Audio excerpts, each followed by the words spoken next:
Olá, você que nos acompanha aqui pelo Notícias Agrícolas. Eu sou Letícia Guimarães e a gente começa agora mais um boletim para falar sobre o mercado do boi gordo, como que a gente chega nessa sexta-feira, dia 14 de junho, estamos aqui prestes a virar a quinzena, vamos entender como que esse mercado está andando, meio sem novidade, mas como que essa falta de novidade está fazendo esse mercado caminhar, está fazendo os preços se moverem ou não se moverem, mas como que isso pode fazer com que eles se movam um pouquinho lá na frente.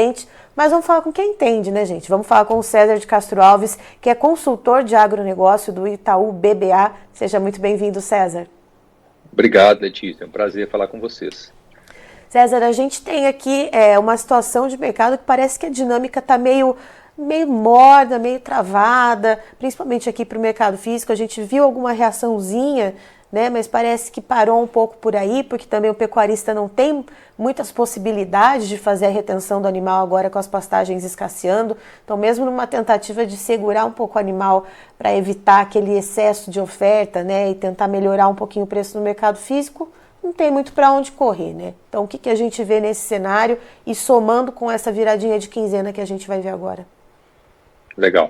Bom, Letícia, eu acho que a gente está numa fase complicada, né, de safra, os pastos piorando, o produtor perde o poder de retenção ou, consequentemente, para arbitrar um pouco o mercado. Os números de abate têm sido muito fortes, escalas confortáveis. Então, nesse momento, se não cair mais, está bom demais. Eu penso assim, né, o final de segunda quinzena também, em geral, um pouco mais fraco para a carne. Então, essa semana houve um respiro, né, a gente viu a arroba aqui em São Paulo na casa ali dos 215 semana passada, essa já está mais próximo dos 220.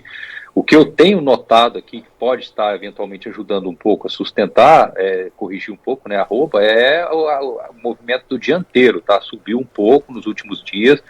É verdade que o traseiro caiu, praticamente anulando essa queda do dianteiro, quando a gente pensa na carcaça casada, mas eu acho que é um alento, tá? Uma melhora aí do dianteiro.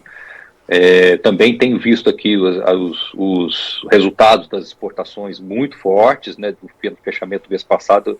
É uma pena que o preço não está acompanhando, né, ele está estável em dólares, mas os volumes estão muito bons, então ajuda a escoar esse fluxo. Então, acho que o momento ele é complicado mesmo, esse mês, um mês aí de transição, com uma oferta boa, num ano de ciclo ofertado, né, muita oferta de fêmea. Eu chamo a atenção aqui para os números que o IMEA divulgou referente aos abates do Mato Grosso em maio, né, indicando lá 627 mil cabeças, isso é 40% mais do que maio do ano passado, e com volume bem elevado de fêmeas, ou seja, um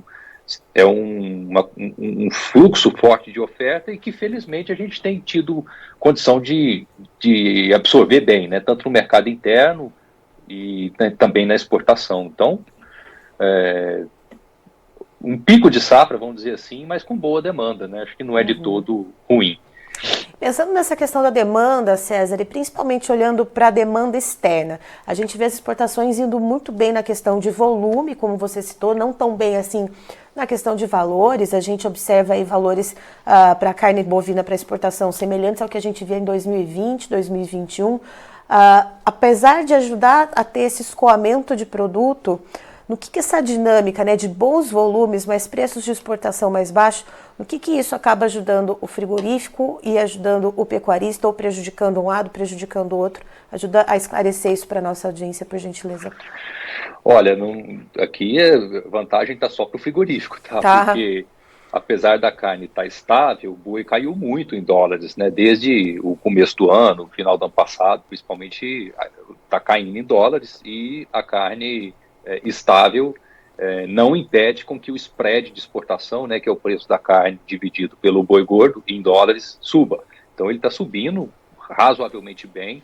Isso também é verdade no mercado interno, quando a gente pega os spreads, né, de carne carcaça casada dividido pelo boi gordo, né, o chamado spread do boi casado ou do mercado interno, está na casa dos 9%, aqui na parcial de junho. No mês passado, maio, era 7,5%, lá em janeiro era 4%, então está só subindo, né, porque o boi está caindo mais do que a carne, tanto em dólares quanto em reais. Então, momento para a indústria espetacular, tá, Letícia? Não tem outra palavra.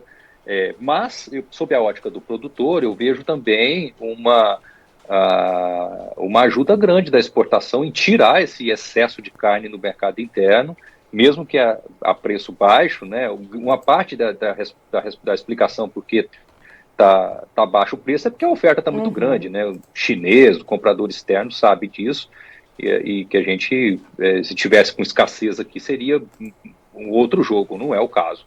Então, pensando que a gente está no pico da safra, né, num ano super complicado, né, esse volume todo saindo, eu acho que é um grande alívio, né, em que pede o produtor não estar capturando essa melhora de spread que está só na mão da indústria, né, porque a oferta está muito grande. Então, imagina o que seria uma situação dessa, né, com um abate 40% maior e um eventual embargo, ou uma eventual fraqueza maior da exportação. Fraqueza, né? Não é nem o que está acontecendo, pelo contrário, a quantidade está muito boa. Então, acho que o lado positivo é estancar uma queda maior que poderia acontecer se não tivesse esse bom momento. E não só na exportação, tá? O mercado interno também está bem sólido, a absorção está grande, a carne caiu muito de preço para o consumidor final, a gente está notando isso, o consumo crescer aqui, porque a disponibilidade aumentou, tá? Não é tanto efeito renda. A economia brasileira, né, do ponto de vista de renda, emprego, não vai mal, mas é o preço mais baixo que está fazendo o consumo tracionar, né? Isso é positivo para a cadeia toda, né?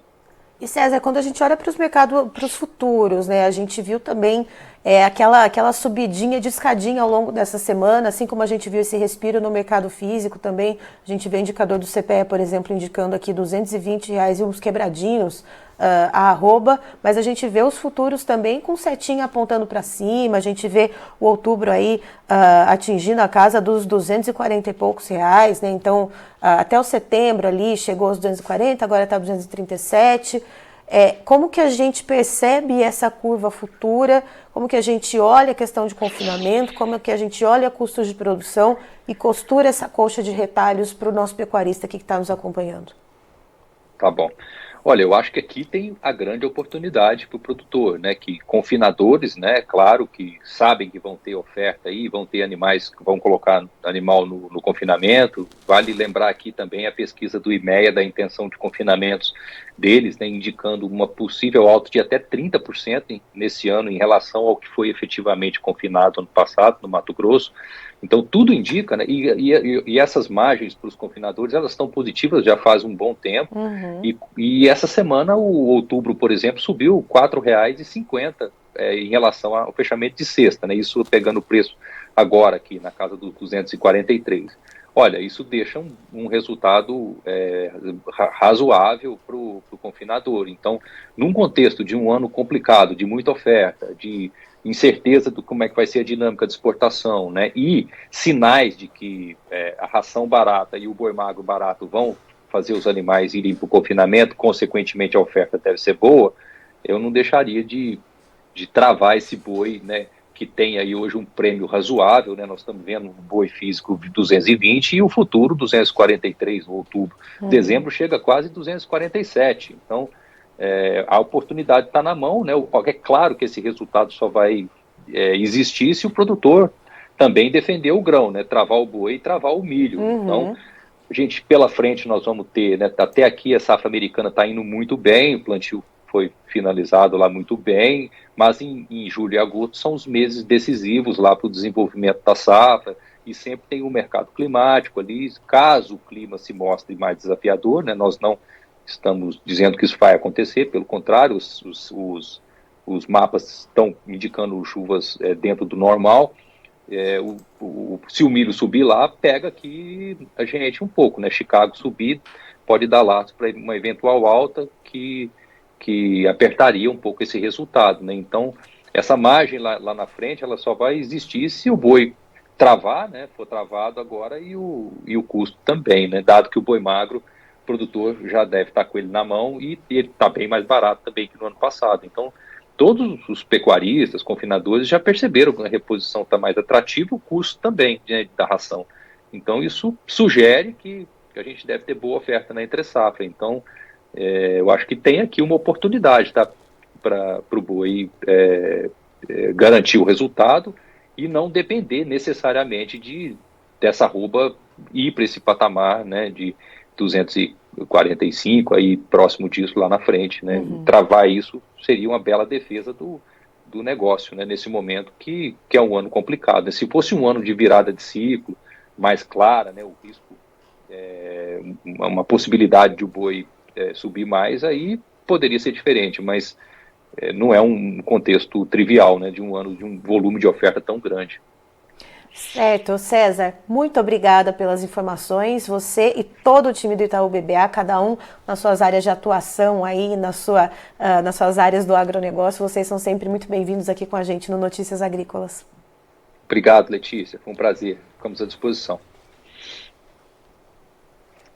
Aí então estivemos com o César de Castro Alves, que é consultor de agronegócios do Itaú BBA, nos trazendo as informações a respeito do mercado do boi gordo. Mercado físico a gente viu ali estacionar naquele patamar ali de R$220, depois de ter atingido nas semanas anteriores aquele meio que fundo de poço de R$215, R$216, a gente viu os pecuaristas tentando dar uma endurecida ali na negociação com os frigoríficos, né, tentando segurar um pouquinho os animais para tentar melhorar um pouco esses preços. É claro que o pecuarista não consegue, não tem mais tanta capacidade de retenção assim por causa das pastagens mais afetadas nesse período de seca. Então a gente tem esse contexto, né, de uma duração curta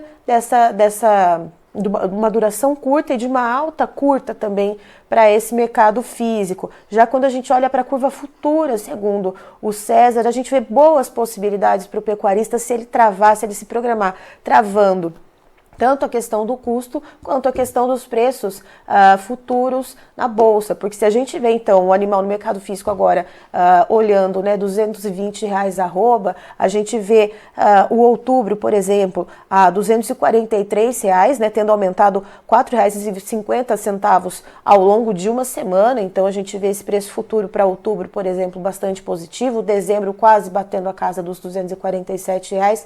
Então uma diferença, né, uma diferença de quase R$20 aí, que seria bastante positiva. Só que o pecuarista ele precisa olhar não só para o preço do boi, mas também para o milho, né? Lembrando que a gente ainda tem safra nos Estados Unidos, como bem lembrou o César, a gente tem mercado climático ainda para ser observado. Então são tudo coisas que é preciso ficar de olho vivo e faro muito fino nesse momento, né? E a gente tem as questões de intenção de confinamento, né? O preço do boi magro estava muito mais barato do que no ano passado. A gente já tem o relatório de intenção de confinamento do IMEA que revela ali 30% a mais de confinamento do que no ano passado, e isso está bem ligado a custos de produção mais acomodados, ou seja, a gente ainda deve ver uma oferta significativa. Então, muito de olho vivo, você usando suas ferramentas aí para trava de negócios, né, para se assegurar de que você vai ter então lucros e vai ter rentabilidade na sua operação. Por falar em preços, Mateuzinho, preço na tela para a gente, por gentileza. Vamos lá então, vamos ver as cotações na B3, a Bolsa Brasileira, para a arroba do boi gordo, agora então no dia 14 de junho, sexta-feira. A gente vê uma alta bastante tímida, assim, bastante sutil para o contrato junho, a arroba valendo R$ 224,60. O julho estável em R$ 232 cravado. Agosto, R$ 236 também cravado, com uma leve alta de 0,19%. O setembro a gente vê uma tímida queda de 0,15%, valendo R$ 237,50 a arroba, e o mercado, a arroba do boi gordo, referência CPEA para o estado de São Paulo, a gente vê um aumento de 0,57%, valendo R$ 220,50 a arroba. Eu encerro por aqui, já tem mais informações para você. Notícias Agrícolas, informação agro relevante e conectada.